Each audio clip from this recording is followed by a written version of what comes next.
उत्तराखंड में 2017 से ही बीजेपी की डबल इंजन वाली सरकार है और सरकार का दावा है कि राज्य में तेजी से तरक्की की जा रही है। सरकार के दावों में कितनी सच्चाई है ये चर्चा का विषय है, लेकिन कोटद्वार से आई एक खबर ने सरकार के दावों की हवा निकाल दी है।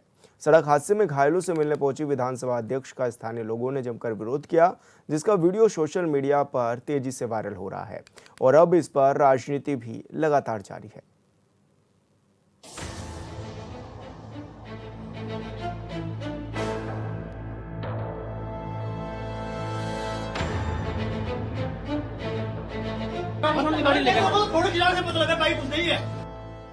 तस्वीरें उत्तराखंड के कोटद्वार की हैं, जहां घायलों का हालचाल जानने पहुंची बीजेपी सरकार की विधानसभा अध्यक्ष रितु खंडूरी का लोगों ने जमकर विरोध किया।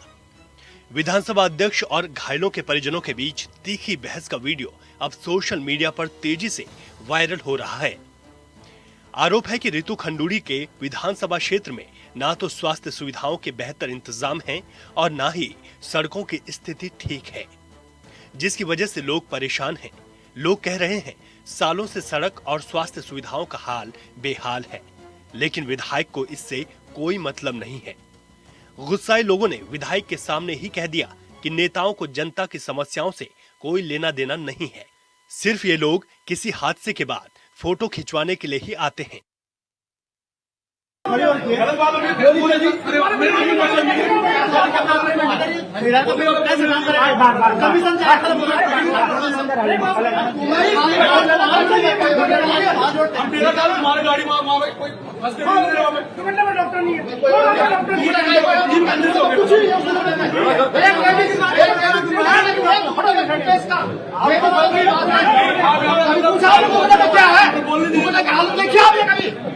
मैं तो उल्टा करने वाला हूँ, कुछ नहीं हुआ। उनके हस्बैंड मेरा बड़ा भाई बाहर नहीं हुआ।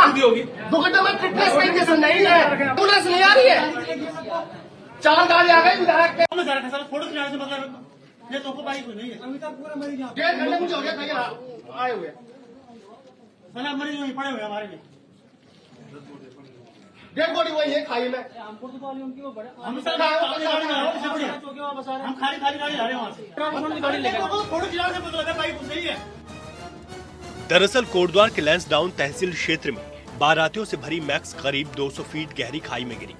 दुर्घटना में 3 लोगों की मौके पर ही मौत हो गई और कई लोग घायल भी हो गए। सूचना पर कोटद्वार से भाजपा विधायक रितु खंडूरी घायलों का हालचाल जानने गई, जहां उन्हें भारी विरोध का सामना करना पड़ा। राज्य में बीजेपी की डबल इंजन वाली सरकार है, लिहाजा अब इस खबर को लेकर विपक्ष सरकार पर हमलावर है। कांग्रेस का कहना है कि अगर कोई विधायक क्षेत्र की समस्याओं पर ध्यान नहीं देगा तो जनता विरोध तो करेगी ही। कोटद्वार में जो हादसा हुआ है उसके प्रति हमारी श्रद्धांजलि, जो मृतक हैं उनके प्रति हमारी हार्दिक श्रद्धांजलि है और जो परिवार के प्रति हमारी संवेदनाएं हैं। जो घायल हुए हैं उनके शीघ्र स्वास्थ्य लाभ की कामना हम करते हैं और भगवान से प्रार्थना करते हैं उनको शीघ्र स्वास्थ्य लाभ मिले और जो लोग उसमें हताहत हुए हैं उनको भगवान अपने श्री चरणों में स्थान दे, उनके परिवारों को इतनी बड़ी दुख सहन करने की शक्ति प्रदान करे।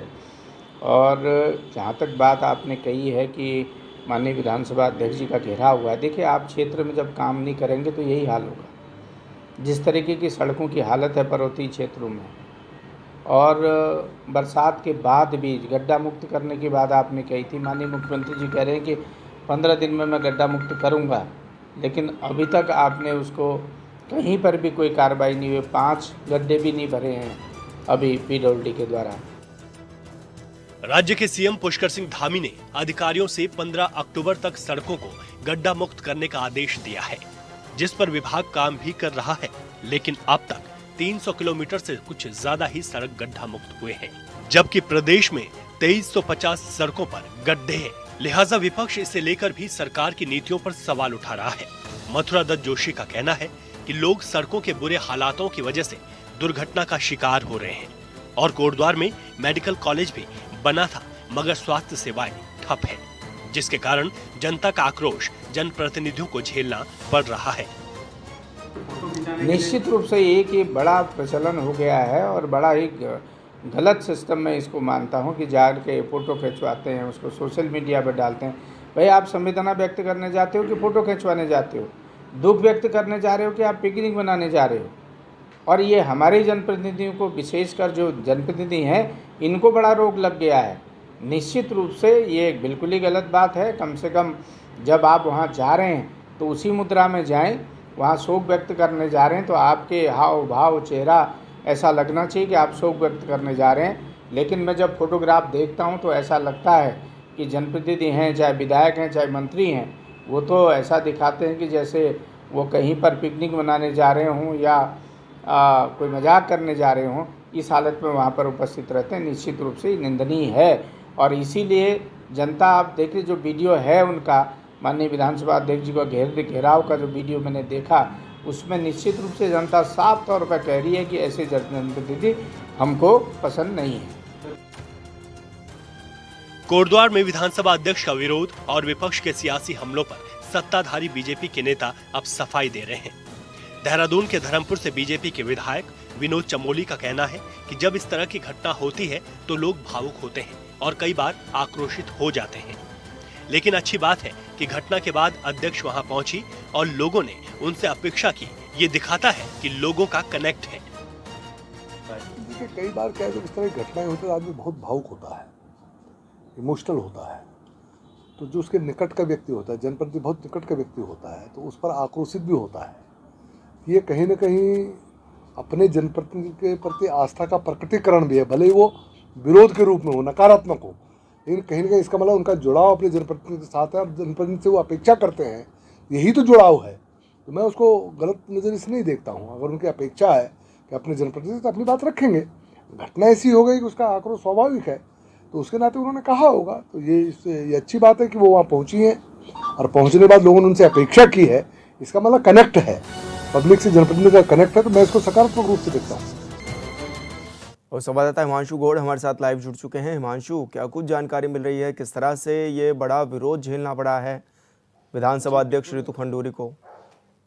विशाल, जिस प्रकार से कोटद्वार में एक दर्दनाक हादसा हुआ और उसके बाद जिस प्रकार से ऋतु भूषण खंडूरी जो वर्तमान विधायक हैं कोटद्वार से, और वो मरीजों का हाल जानने जब कोटद्वार अस्पताल पहुंची, तो वहां पर जैसे ही ऋतु खंडूरी अस्पताल में पहुंची, लोगों का व्यापक विरोध उनको झेलना पड़ा। लोगों के जो परिजन थे, जो मृतकों के परिजन थे, उनको जो है उनका सामना करना पड़ा कहीं ना कहीं, क्योंकि पहाड़ों की जो स्वास्थ्य व्यवस्था है, बदहाल स्वास्थ्य व्यवस्था आप कह सकते हैं, वो किसी से छुपी नहीं है। चाहे डॉक्टरों की कमी हो, स्पेशलिस्टों की कमी हो, दवाइयों की कमी हो या मशीनों की कमी हो, वो एक बदहाल व्यवस्था वो किसी से छुपी नहीं है। 24 साल, हालांकि हम बात कर रहे हैं राज्य गठन को हो गए हैं 30 साल। मुजफ्फरपुर कांड की बरसी को हमने मनाई, कल ही परसों हमने मुजफ्फरपुर का बरसी मनाई, और उसके बाद अब जिस प्रकार से आज भी जिस जल जंगल जमीन की लड़ाई के लिए हमने ये राज्य मांगा था, जिस पहाड़ों में स्वास्थ्य सुविधा बेहतर के लिए ये राज्य मांगा था, महिलाओं की मृत्यु ना हो, बेहतर स्वास्थ्य सुविधाएं पहाड़ों में ही मुहैया हो कराई जाए, लेकिन आज भी जो है पहाड़ उसी बदहाली को झेल रहा है जो आज से 30 साल पहले ही झेल रहा था।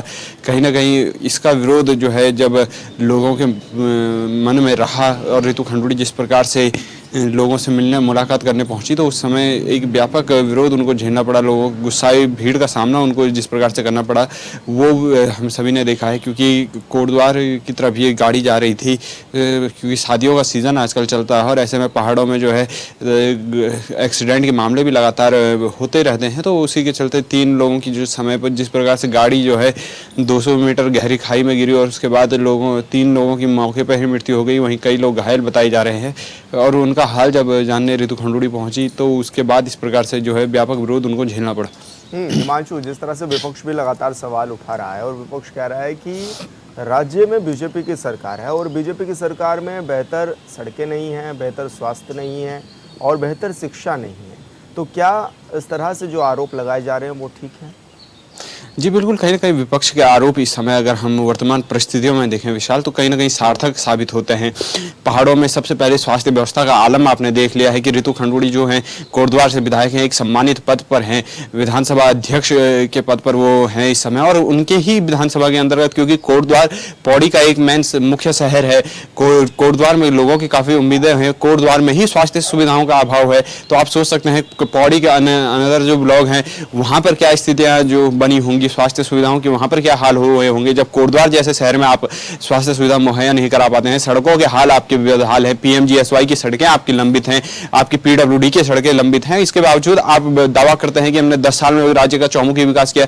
कहाँ आपका विकास दिखता है? पहाड़ों में आज भी बदहाल शिक्षा, स्वास्थ्य, सड़क, तमाम व्यवस्थाएं जो है वो पहाड़ों में आज भी देखने को मिलती हैं। लोग आज भी जो है 14-14 किलोमीटर उच्च शिक्षा के लिए हो या माध्यमिक शिक्षा के लिए हो, लोगों को पैदल जाना पड़ता है। आए दिन गर्भवती महिलाओं की मृत्यु की खबर जो है रास्ते में देखने को मिलती है। कहाँ सरकार के दावे जो हैं जमीनी हकीकत सच्चाई उस पर नजर आती है? दावे जो हैं वो कागजों तक ही सीमित हैं, सचिवालय तक ही वो दावे स्पष्ट रूप से नजर आते हैं, क्योंकि कहीं ना कहीं जब इस हकीकत सामने आती है, जब घटनाएं सामने आती हैं, तो उन घटनाओं से सरकार रूबरू होती है। लेकिन सरकार का अभी भी मानना यह है कि हमने गड्ढा मुक्त सड़कें कर दी हैं, हमने बेहतर स्वास्थ्य सुविधाएं दे दी हैं, हमने चिकित्सा के क्षेत्र में बेहतर काम किया है, हमने स्वास्थ्य के क्षेत्र में बेहतर काम किया है। लेकिन कहीं ना कहीं जो स्थितियां हैं, जो जमीनी हकीकत है वो बिल्कुल शून्य है। आज भी पहाड़ जो है अपने 24 साल पहले जिस तरीके से पहाड़ों की स्थितियां थी, जिस समय उत्तर प्रदेश सरकार के टाइम पे पहाड़ों की स्थितियां थी, वो स्थिति आज भी जस की तस बनी हुई है। तो ऐसे में रितु खंडूरी जब पहुंची, क्या आश्वासन दिया है अभी परिजनों को और क्या कुछ बातचीत भी हुई इस दौरान? जी बिल्कुल, कहीं ना कहीं जो है आश्वासन यहाँ पर मिला है कि जल्द ही इस प्रकार की जो व्यवस्थाएं हैं, जिस प्रकार की असुविधाएं हैं वो लोगों को नहीं मिलेंगी। लेकिन अब दावे हालांकि कई करती रही है सरकार, 10 साल से दावे हमने देखे हैं किस प्रकार से भाजपा सरकार लगातार बेहतर स्वास्थ्य सुविधाओं के दावे करती है, लेकिन वो दावे जमीनी हकीकत पर कहीं नजर नहीं आते हैं। बात तब सार्थक होगी जब सरकार जो वादे जो करती है वो दावे हकीकत में कितने सफल होते हैं, जमीनी हकीकत उनकी कितनी होती है, वो देखने वाली बात होगी। बिल्कुल हिमांशु, बहुत बहुत शुक्रिया आपका तमाम जानकारी साझा करने के लिए। और लखनऊ से बड़ी खबर, डेंगू के 55 और मलेरिया के 7 नए मरीज मिले हैं। जनवरी से अब तक 716 डेंगू के मरीज मिले हैं, जबकि जनवरी से अब तक 421 लोग मलेरिया की चपेट में आए हैं। जिला मलेरिया की टीमों ने 1800 घरों का निरीक्षण भी किया है। 14 घरों में मच्छर जनित स्थितियां मिलने पर भी नोटिस दिया गया है। तो ये बड़ी खबर आपको बता रहे हैं, जहां पर एक बार फिर से डेंगू और मलेरिया का खतरा बढ़ने लगा है। और ऐसे में स्वास्थ्य विभाग की टीमें भी अब एक्टिव होती हुई नजर आ रही हैं।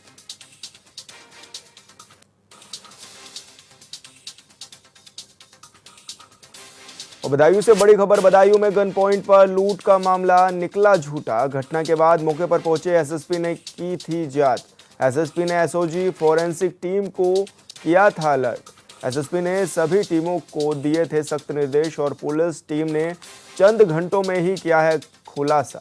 सास बहू और ससुर ने मिलकर ये फर्जी लूट की कहानी रच डाली थी, जिसका पुलिस ने खुलासा कर दिया है।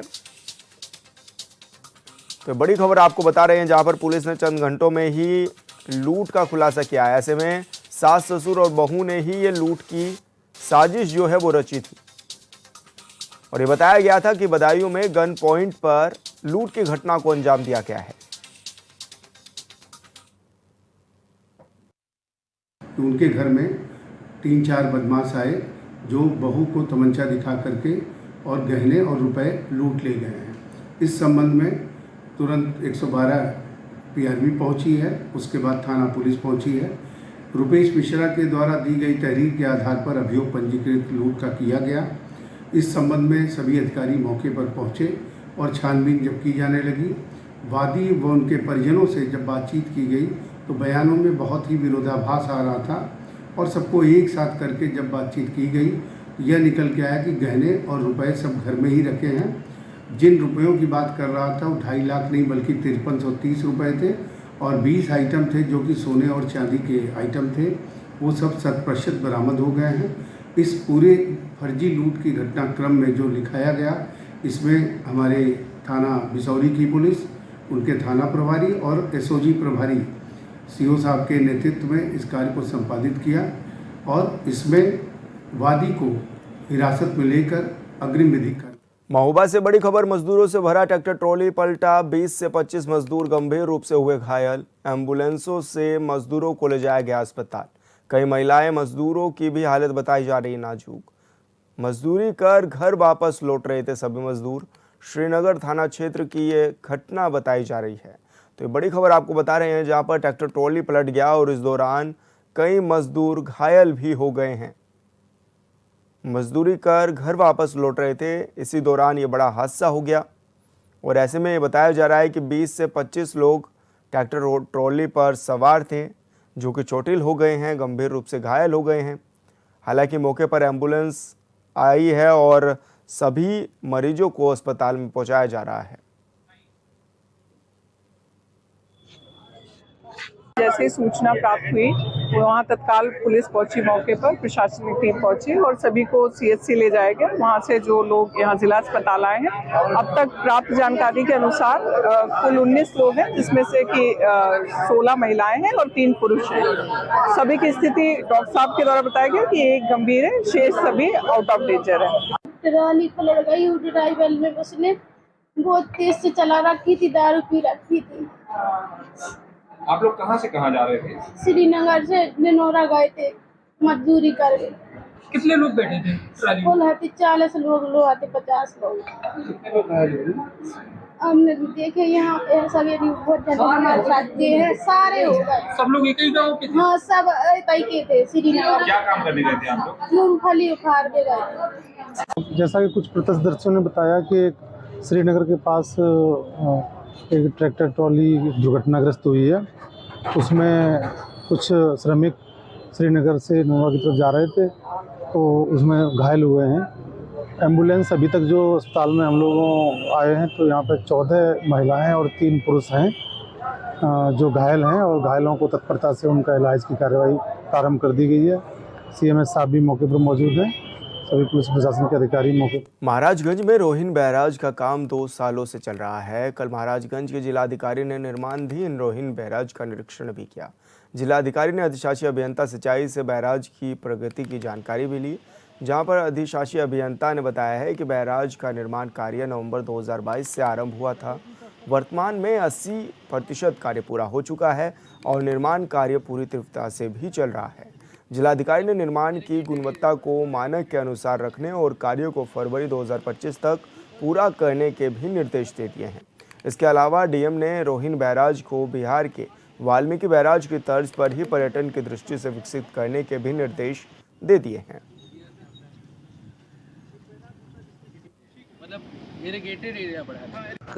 5/10/2024 को रोहिन बैराज नौतनवा तहसील का निरीक्षण किया गया। ये लगभग 147 करोड़ की सिंचाई की बहुत ही महत्वाकांक्षी परियोजना है, जिसमें रोहिन नदी से जितना भी हमारा पानी आता है उसको हम कैसे सिंचित क्षेत्रों में पहुंचा सकें। लगभग 45 किलोमीटर की हमारे ये नाले हैं, नहरें हैं और 80,000 हेक्टेयर इससे हमारा प्रभावित होता है। जो क्षमता अभी है रोहिन बैराज की वो बहुत ज़्यादा है और हमने सिंचाई विभाग को निर्देशित किया है कि इरिगेटेड एरिया को और डेवलप करने की आवश्यकता है और भविष्य में ये जो एरिया ही एक बहुत ही महत्वपूर्ण टूरिस्ट डेस्टिनेशन के तौर में भी विकसित हो सकता है। इसके लिए भी आवश्यक कार्रवाई की जाएगी।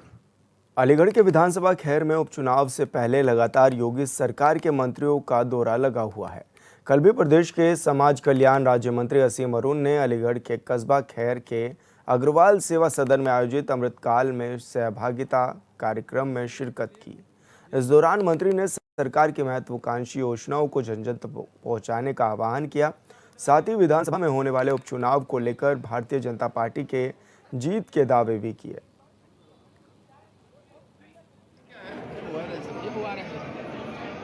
अमृतकाल में कैसे सहभागिता हो हर परिवार की, हर बेटी की उड़ान को कैसे सच किया जाए, इसके लिए एक कार्यक्रम आयोजित किया गया है। कुछ चर्चाएं हुई और कई सारे कैंप लगाए गए हैं, जिसमें हमारे बैंक के साथी भी आए हैं, अनुसूचित जाति वित्त विकास के निगम के भी लोग आए हैं, अन्य संस्थाओं के लोग आए हैं जो शिक्षा, हुनर और स्वावलंबन के लिए काम कर रहे हैं। मुझे आशा है आज जो बच्चों को चिन्हित किया गया है, इनके साथ में अब हम लोग छोटे छोटे कैंप लगाएंगे 25-30 बच्चों के साथ, उनको आगे के लिए राह दिखाएंगे।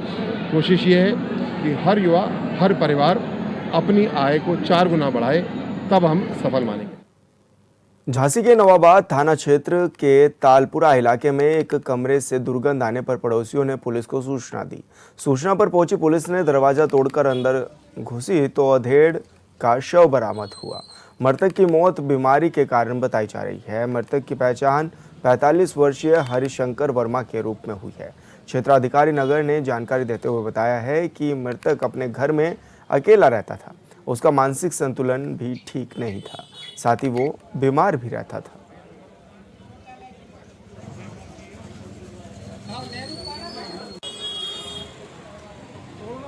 हरिशंकर वर्मा पुत्र चुन्नीलाल, जो यहाँ के मूल रूप से निवासी थे, इनकी उम्र 45 वर्ष थी। ये मानसिक रूप से बीमार थे और ज़्यादातर से अंदर घर में ही रहते थे। जब आसपास के लोगों को घर में से गंध आ रही थी तो इसकी सूचना पुलिस को थी। हम तत्काल मौके पर पहुंचे और फॉरेंसिक टीम के साथ में, और जो भी आवश्यक विधिक कार्रवाई की जा रही है।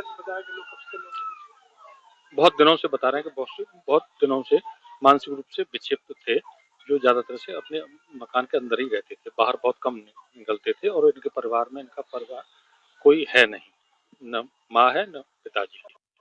नगर में बीते दिन उत्तर प्रदेश के मुख्यमंत्री केशव प्रसाद मौर्य का महाभारतकालीन नगरीय सुखतीर्थ में आगमन था, जिसमें सुखतीर्थ के पंजाबी धर्मशाला में ग्राम चौपाल और स्वयं सहायता समूह में डिप्टी सीएम केशव प्रसाद मौर्य ने भाग लिया और युवा मोर्चे को संबोधित किया। इस दौरान बीजेपी के पूर्व 4 विधायकों के केशव प्रसाद मौर्य के कार्यक्रम में एंट्री न होने का मामला तूल पकड़ता हुआ नजर आया।